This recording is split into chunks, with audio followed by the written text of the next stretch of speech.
Okay, so let's talk about consultations. Now, consultations are a really important part of the tattooing process of any service therapy. So it is highly important as well, due to insurance and due to liabilities.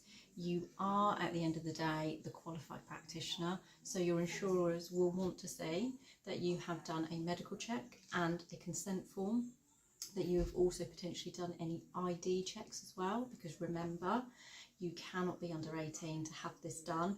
Obviously that age may vary in different countries and different states, but here in the UK, anything 18 and under is obviously a no-go.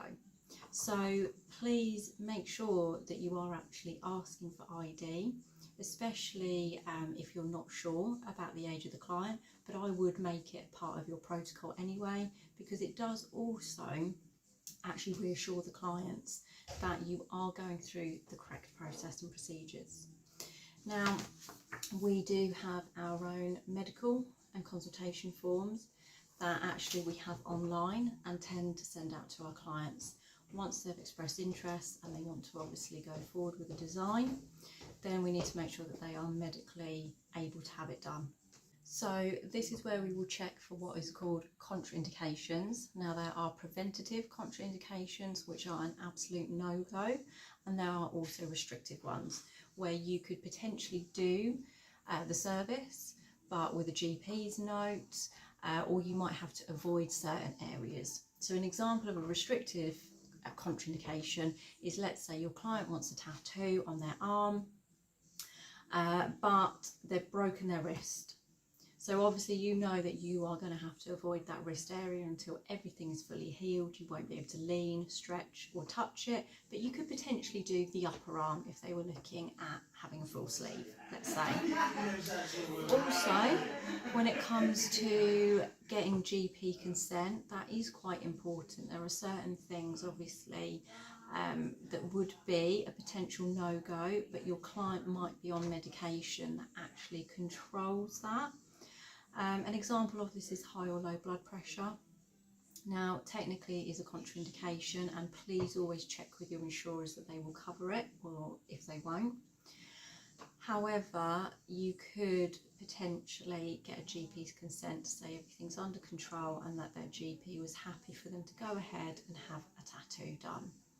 And if the client signs and says this, and you've got everything dated to show that you've got GP consent, and that your insurers are fine and happy with that, then you should be able to go ahead with the procedure. There are obviously some complete no-goes, one of them being pregnancy. We do not want to be causing harm to the mum, to the baby, and you are technically opening up and causing trauma to a person. There is a huge increased risk of infection. This is also the case with clients who are going through chemotherapy, who are going through any cancer treatments. Their immune system is so super low, it is a no-go. The same for diabetes. Now, you will hear of people being tattooed who do suffer with diabetes because it is an autoimmune disease. Anything to do with the immune system, potentially there is a compromise in healing, and we know a lot of diabetes clients do not heal well. So your insurers will more than likely not cover you on that. Anyone with bloodborne conditions is a no-go.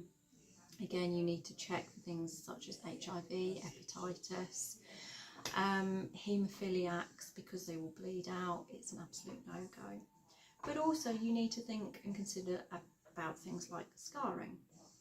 There will be some people who want scars covered, but they're not actually suitable because there'll be keloid scars or hypertrophic scars.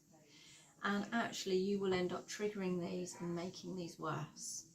So whilst you are beginning in tattooing, I would be avoiding anyone that has potential complications on their skin, and obviously medical complications, because it will affect the healing rate and it will also affect pigment retention. But so long as you get everything signed, and you must make sure that your clients actually date the consultation form and medical form themselves, then you should be covered by your insurers. But please do check with what their requirements are. Other than that, your consultation is for you to set your client's expectations, but also to go over the design and the placement and what they are looking to achieve from the tattoo.